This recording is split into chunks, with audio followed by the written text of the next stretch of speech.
쌀이 울타리에 와주셔서 고맙습니다.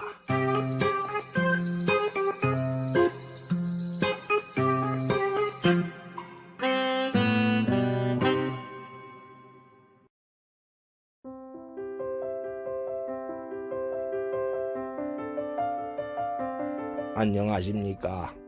요즘 경제가 어려워서 조기 퇴직을 당하거나 실직당하는 분들이 많습니다. 실직을 당하면 가족의 생계가 위협을 받으니 보통 심각한 일이 아닐 수 없습니다. 조선시대에도 관아에 녹을 먹는 직업의 경우에 조기 실직을 당하는 경우가 있었지요. 이번 이야기는 그 시대에 실직당한 선비의 노후에 대한 이야기입니다. 그럼 시작하겠습니다. 옛날 조선시대 말기였습니다. 이생원이라는 선비가 한양에서 살고 있었습니다. 이생원은 조정의 승정원이라는 곳에서 말단 벼슬직으로 살았습니다. 그 시절 공무원들은 60세가 넘어도 별다른 사고가 없으면 계속 공직에 있을 수 있었지요. 이생원은 같은 공직에서 함께 일하는 최참봉과는 아주 절친한 친구 사이였습니다. 어이 최참봉, 오늘 점심은 국밥으로 하지. 장안에 유명한 국밥집이 새로 생겼는데 아주 맛이 그만이라고 하더구만. 내가 사겠네. 아이 친구 무슨 소리야? 엊그제 자네가 점심을 샀자는가? 오늘은 내가 사야지. 아니야, 내가 살게. 에이 친구 내가 산다니까. 헤이 그 사람 참, 자네 고집은 꺾지 못하겠구만. 고집이 아니라 우정이네. 두 사람의 우정은 그렇게 깊었지요. 그런데 그 당시에는 당파 싸움이 심했습니다. 그래서 공직에 있는 사람은 어느 한쪽으로 줄을 서지 않으면 무사히 공직 생활을 할 수가 없었습니다. 그래서 이생원과 최참봉도 어쩔 수 없이 한쪽 당파로 줄을 서서 공직 생활을 했습니다. 헌데 이생원과 최참봉의 반대파가 정권을 잡았습니다. 그러자 그 여파로 그만 어느 날부터 관직을 유지하기 어려워졌지요. 그 결과 최참봉이 먼저 압력을 받아 조기 퇴직을 당해 실업자가 되었습니다. 그렇게 되자 이생원은 큰 충격을 받았습니다. 실직자가 된 최참봉이 집에 와서 실직한 것을 말하자 부인은 소리를 질렀습니다. 뭐야? 퇴직을 당했다고요? 아이고, 옆집 양반은 총 사품으로 진급해서 집도 30평에서 60평짜리로 이사가서 떵떵거리며 살고 있는데 당신은 진급도 못하고 말단으로 살더니 결국엔 퇴직을 당해요. 아유, 내가 미쳐. 당신 같은 능력 없는 남자랑 살아서 내 인생이 이 모양 이 꼴이에요. 당신하고 살다가는 내가 화병으로 죽을 거예요. 당장 나가요.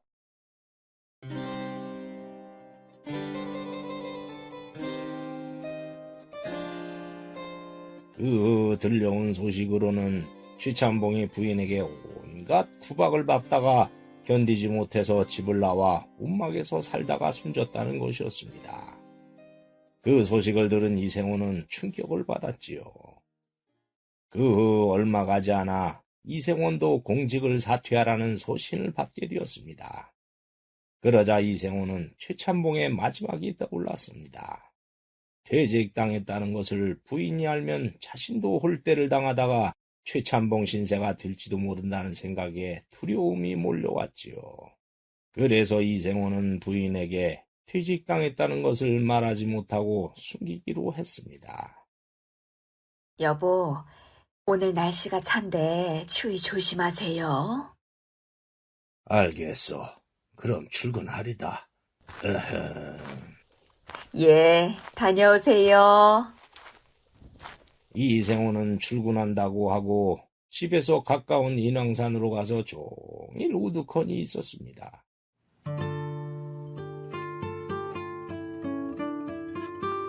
그러다가 배가 고프면 골짜기에 물을 먹고 배를 채운 뒤 저녁 때는 집으로 가서 마치 퇴근한 것처럼 한 뒤에 저녁밥을 먹었지요.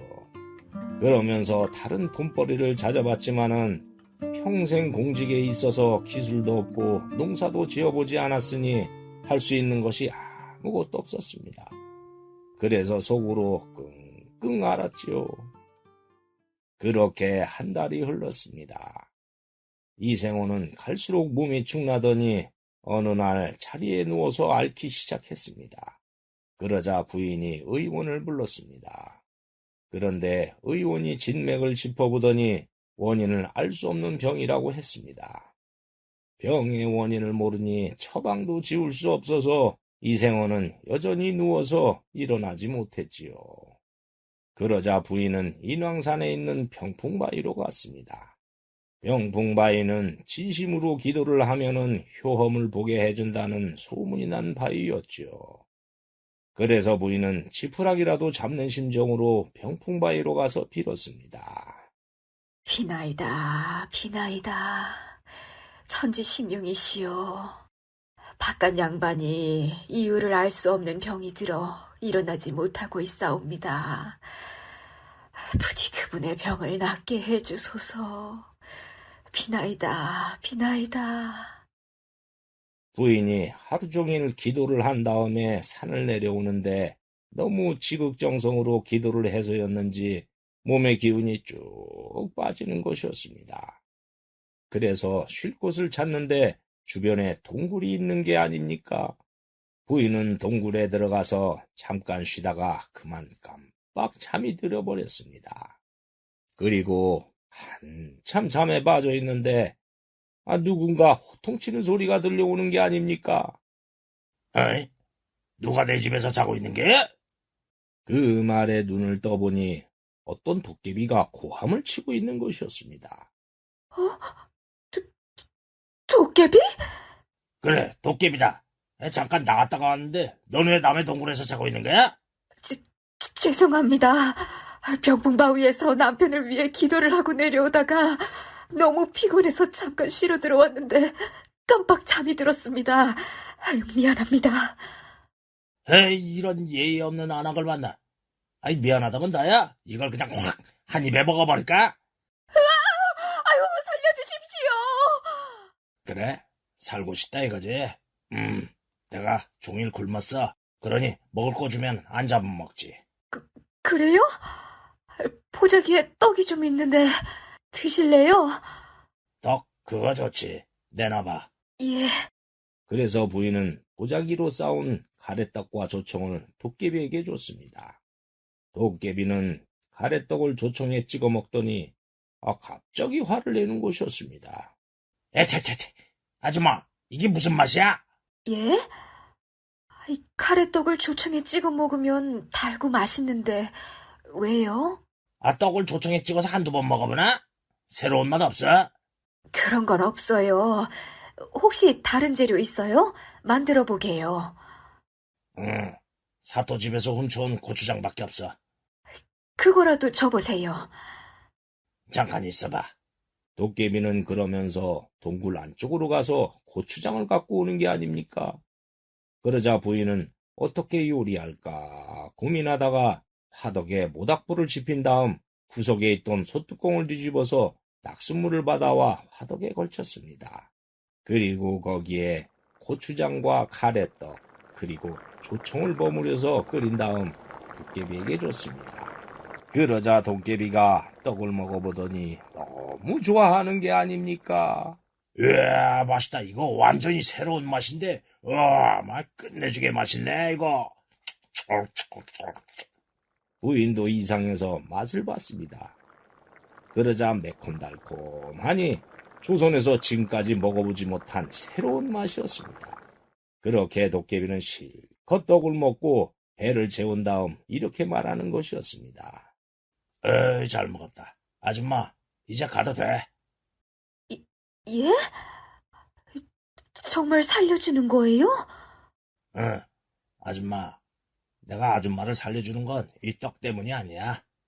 남편이 실직당했는데도 내치지 않고 정성으로 기도하는 그 착한 마음씨 때문에 살려주는 거야. 아유, 감사합니다. 그리고 도깨비는 부인에게 대나무 통을 주는 것이었습니다. 그리고 언젠가 어려울 때가 올 거야. 그때 이 대나무 통을 열어봐. 알지? 너무 먹었더니 아주 졸리네. 난 잘 테니 가봐. 대나무 동을 받은 부인은 도깨비가 잠들자 살며시 동굴을 나와 집으로 왔지요. 겨우 집에 도착한 부인은 10년 감수했다며 안도의 숨을 쉬었습니다.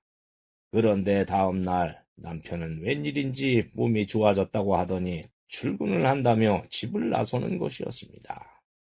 그러자 부인은 문득 남편이 왜 아팠는지 궁금해서 몰래 뒤따라 가봤지요. 그런데 남편이 인왕산으로 올라가더니 어느 한적한 곳의 바위에 우두커니 걸터 앉는 것이 아닙니까? 부인은 남편의 뒤에 있는 수풀에 숨어서 몰래 봤지요.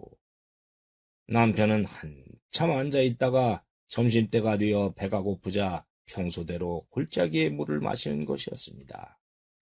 그 모습을 본 부인은 남편이 물로 배를 채우는 것을 보고 기가 막혔습니다.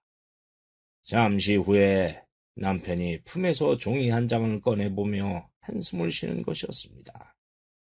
부인은 수풀에 숨어서 종이에 쓰여져 있는 글을 봤지요. 그것은 조기퇴직하라는 글이었습니다. 그 글을 본 부인은 그동안의 모든 사정을 알게 되어서 그만 눈물이 쏟아져 나오는 것이었습니다.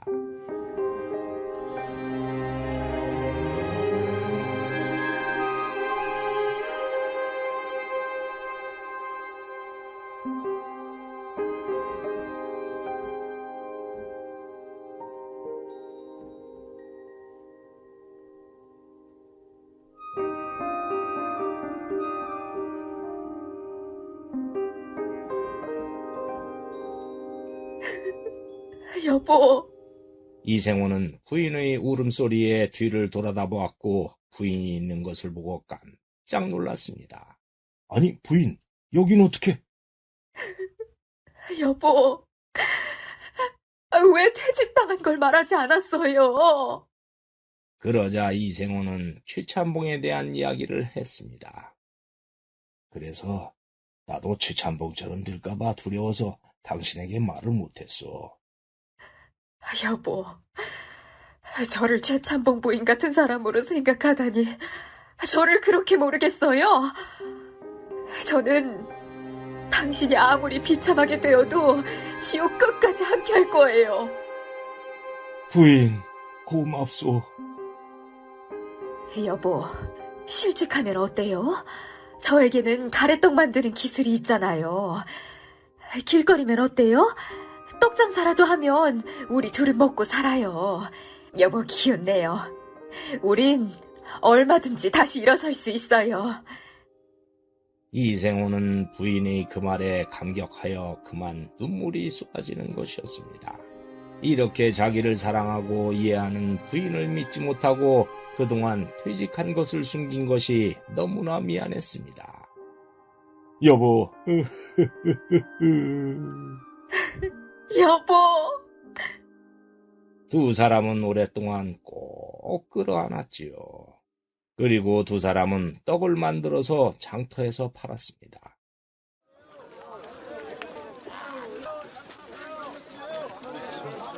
그러자 그런대로 밥 먹을 정도는 장사가 되는 게 아닙니까?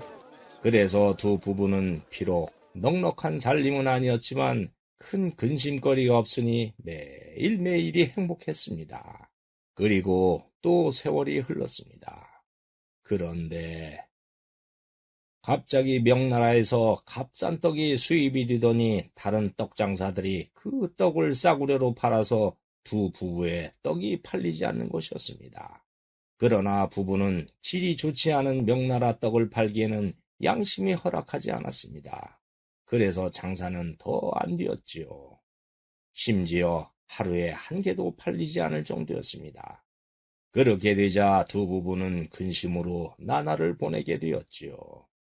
부인, 명나라 떡 때문에 우리 떡이 팔리지 않으니 큰일 났소. 아휴, 이 일을 어쩌지.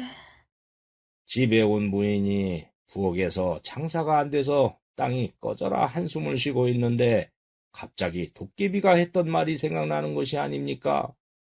그리고 언젠가 어려울 때가 올 거야. 그때 이 대나무 통을 열어봐. 알지? 부인은 그 생각이 나자 찬장에 넣어뒀던 대나무통을 꺼내서 열어봤습니다. 그러자 그 안에서 종이가 한 장 나오는 것이 아닙니까? 거기에는 떡 더하기 고추장이라고 써 있었습니다. 그걸 본 부인은 그때 동굴에서 만들었던 요리를 도깨비가 감탄하며 맛있게 먹었던 기억이 떠올랐습니다. 맞아. 그때 그 떡 요리는 진짜 맛있었어. 그걸 해보자. 그래서 부인은 동굴에서 만들었던 대로 고추장에 떡을 넣고 끓였습니다. 그리고 이왕 만드는 김에 대파하고 통깨 그리고 고춧가루, 간장, 물엿 등 양념을 넣고 끓여서 완성했지요. 그리고 맛을 봤습니다. 그 결과 그것은 조선에서 지금까지 맛보지 못했던 새로운 떡의 맛이었습니다. 한마디로 끝내줬지요. 남편에게도 맛을 보여줬더니 감탄을 하며 먹는 것이었습니다. 그리고 다음 날부터 부부는 장터에 나가 그 새로운 떡 요리를 해서 내놓았습니다. 그 결과 사람들이 먹어보더니 감탄을 하는 것이었고 맛있다고 온 장안에 소문이 퍼져버렸습니다. 그러자 너도 나도 떡을 먹으려고 줄을 섰고 이생원 부부는 대박이 터져버렸습니다.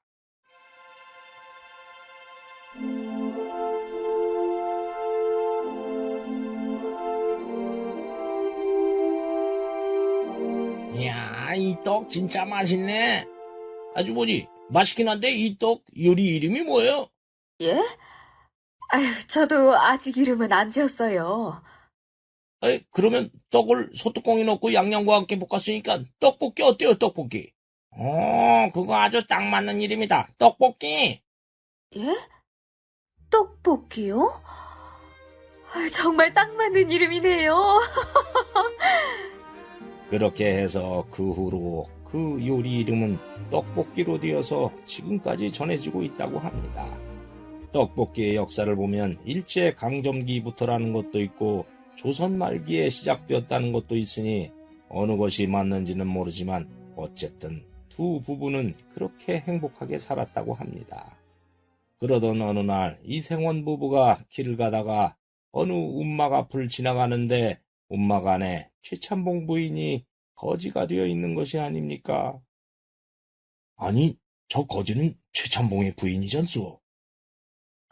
예, 맞아요. 부부는 최참봉 부인에게 다가가 인사했고 부인으로부터 그동안에 있었던 사연을 들었습니다. 최참봉이 사라진 후에 부인은 두 아들과 그런대로 살았는데 어느 날 아들들이 장사를 한다며 재산을 정리해서 달라고 했습니다. 그런데 부인이 거절하자 두 아들은 재산을 차지하려고 부인을 구박하며 이렇게 말을 했다고 합니다. 어머니도 아버지 쫓아냈으니까 우리도 쫓아낼 거예요. 이 집에서 나가세요, 어머니. 그렇게 부인은 두 아들에게 홀대를 당하고 구박을 당해서 견디다 못해 집을 나와 거지가 되었다는 것이었습니다. 내가 남편에게 한 그대로 자식들이 하더구랴. 아무리 그래도 어미에게 그럴 수는 없는데 나쁜 놈들. 이생원 부부는 최참봉 부인의 초라한 모습을 보며 마음이 안타까웠습니다. 그래서 다음날 부부는 최참봉 부인을 도우려고 돈과 먹을 것을 준비해서 다시 움막을 찾아갔는데 부인은 이미 세상을 떠나 있었습니다. 배우자를 홀대한 사람은 언젠가 자식에게도 홀대를 당한다는 이치가 맞긴 맞는가 봅니다. 지금까지 이 이야기를 하다 보니 조기퇴직이라든가 청년퇴직이라는 단어가 생각납니다. 요즘처럼 경제가 어려우면 그런 퇴직은 더 많이 생기고 퇴직당한 가장은 얼마나 마음이 아프겠습니까? 살다 보면 아래로 떨어질 때도 있지만은 바닥을 치면 언젠가는 위로 올라갈 때도 온다고 합니다. 그러니 그럴 때일수록 가족이 가장을 이해하고 감싸주면은 가장도 용기를 내어서 함께 세상을 헤쳐나갈 수 있지 않겠습니까? 그 후 부자가 된 이생원 부부는 도깨비가 고마워서 인사를 하러 동굴로 찾아갔습니다. 그리고 도깨비에게 그때 도와줘서 큰 부자가 되어 감사 인사를 하러 왔다고 했지요. 그래, 난 그때 그 떡볶이 맛을 보고 히트 칠 걸 알고 있었지. 그 손에 들고 온 거는 뭐야? 고마워서 저희들이 양념을 많이 넣어서 만든 떡볶이를 가져왔어요. 드셔보세요. 그런 건 필요 없고, 고마우면 여기에다가 지장을 찍어. 그러면서 도깨비가 종이 한 장을 내미는 것이 아닙니까? 아니, 이게 뭐지요? 읽어보면 될 거 아니야. 부부가 읽어보니 거기에 각서라고 적혀 있었습니다. 우리 도깨비를 또 개화기가 되어서 살기 어려워졌어. 방망이로 뭐 나와라 뚝딱 하면 다 나왔는데 공기가 오염돼서 이제 그런 것도 안 돼. 그래서 밤중에 사람이 사는 집에 가서 뭘 훔쳐먹으려고 해도 CCTV 때문에 이제 도둑질도 못해. 그러니 어떡하겠어? 그래서 나도 업종을 바꿔서 창업을 하려고 그래. 조선 팔도에 있는 도깨비들이 먹는 떡볶이 체인점을 내면 대박 칠 거야. 자네들은 재료를 대줘. 그러면 난 도깨비들에게 떡볶이를 팔고 음식값으로 금떡이나 귀금속을 받아서 자네들에게 절반 나눠줄게. 그러면 되지? 그 종이는 떡볶이 전국 체인점을 나에게 허락해준다는 각서야. 거기에 지장 찍으면 돼. 그래요? 도깨비들이 떡볶이에 빠지면 사람들에게 피해를 주지 않겠네요. 여보, 좋은 일이죠? 당연하지.